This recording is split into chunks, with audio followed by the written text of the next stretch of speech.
In today's video, we make the ultimate Dune video game.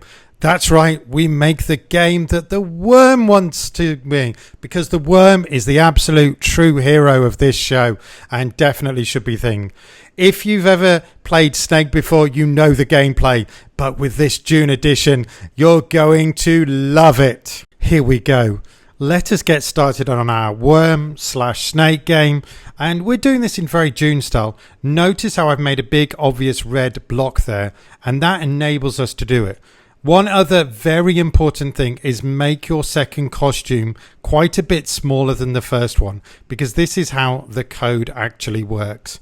So once you've made your nice little costume and you've got something that you like, you got your worm or your snake ready to go, we're ready to get started. Now we're going to start with the green flag. So when the game starts, when you click the green flag, the next thing we're going to do is point it in the direction. You can just click and point. So I'm going to do 0. And so it's always facing up to start. And I am going to create a variable. This variable is length. And that is going to be the length of your worm.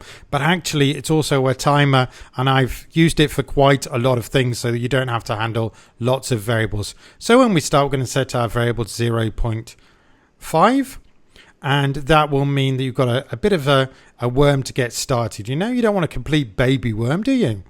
And we're going to put them in 0 by 0. So it's going to start in the middle of the screen. You can put them where you like, but given the way this game works, it's nice to start in the middle so you can go in any direction. Then we're going to put a beautiful forever loop. And inside our forever loop, we are going to put the controls here.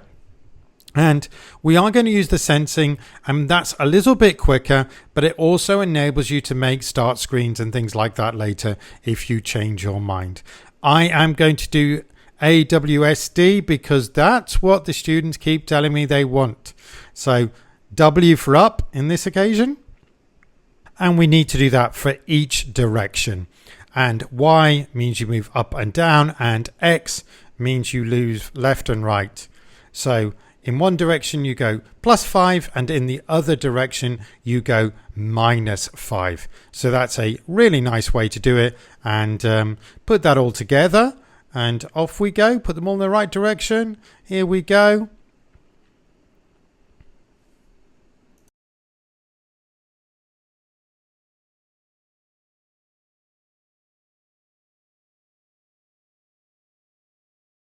This is the smart bit. We create clones, and this has made things a lot easier in Scratch to make this. So every time we go around a loop, we create a clone of ourselves.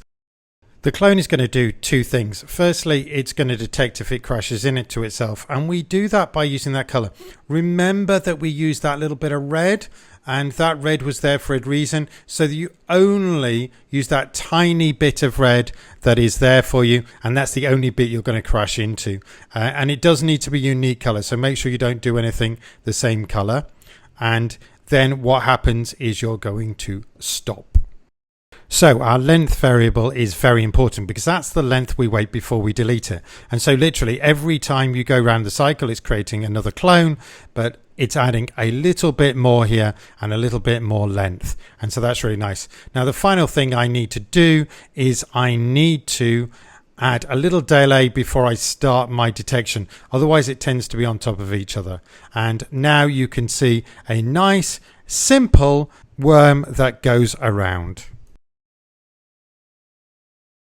Now, this wouldn't be much of a worm if it didn't have something to eat, and because this is the world of Dune, we've got some lovely people for this worm to eat. Delicious snacks that I'm sure the worm will enjoy very much.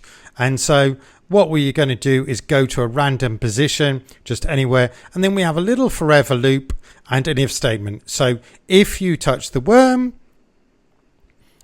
you disappear and the worm gets a bit longer, which are exactly the same rules as the very old-fashioned Snake arcade game. But, you know, obviously our worm is big, exciting, and from the world of Dune.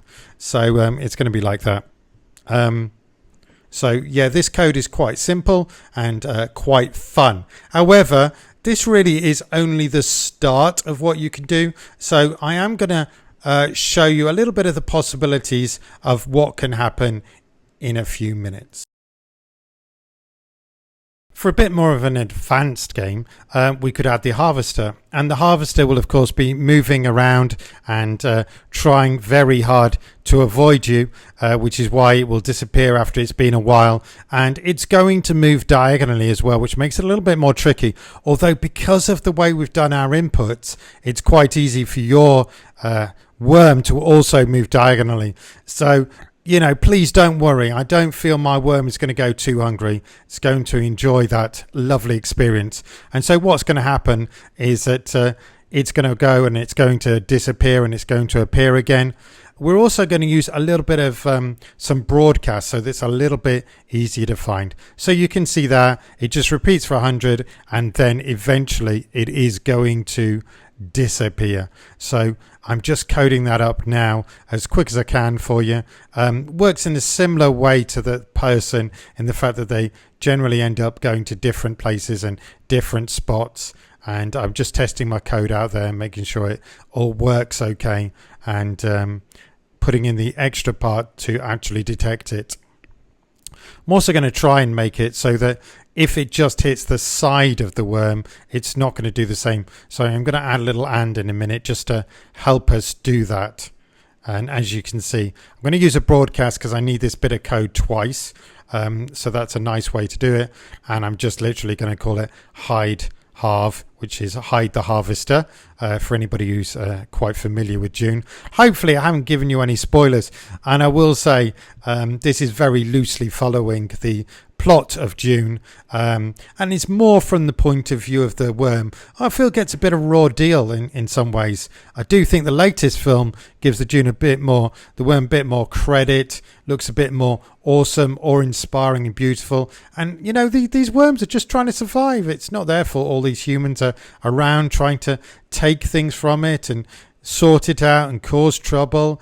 It's just trying to survive in quite a hard, inhospitable scenario, and that's really quite a challenging thing for it to do. So here's the not and. You can see what I'm going to do now is I'm just going to check it against the color, and it'll stop it from doing it if it just goes into the gray. But obviously, if you go far too much into the grey, you're probably still going to get destroyed. And because I've used length rather than points, I feel, fair enough.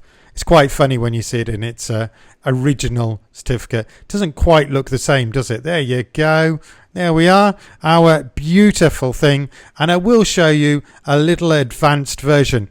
If you're enjoying my 1000th subscriber special, then please do give a like, subscribe to the channel, and I hope to make more videos that you want. So let me know in the comments what kind of videos you want going forward.